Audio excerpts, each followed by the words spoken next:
कते दिन रहबै मम्मी हमहू कुमार गे, लग गेले हमरा तो प्यार के बुखार गे।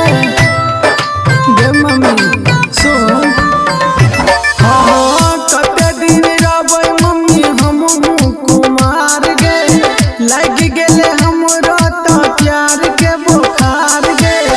कोके जुगार कोनो मोर चढ़वा दे, कोके जुगार माथे मोर चढ़वा दे, मोर चढ़वा दे।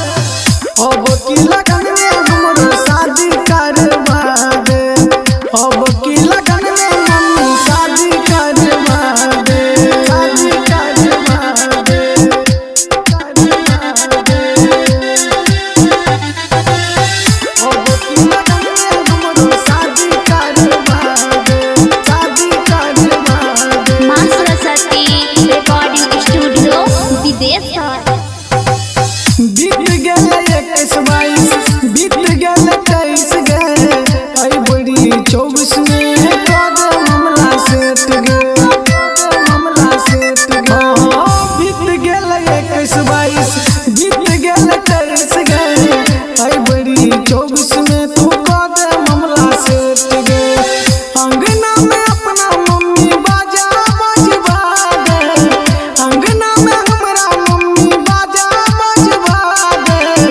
अब की लगन में हमरो शादी करवा दे, ऐ बुढ़ी लगन में लागे शादी करवा दे, शादी करवा दे, करवा दे। अब की लगन में हमरो शादी करवा दे, शादी करवा दे। माँ सरस्वती रिकॉर्डिंग स्टूडियो विदेश। राइटर राजू के मन ले न बतिया, बेटा के हाथे लगा दे हरदिया। हाँ, राइटर राजू के मन ले न बतिया, बेटा के हाथे लगा दे हरदिया।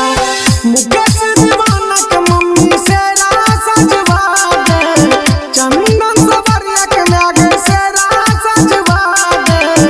अब की लगन में हमरो शादी करवा दे, आई बुरी लगन में लागे शादी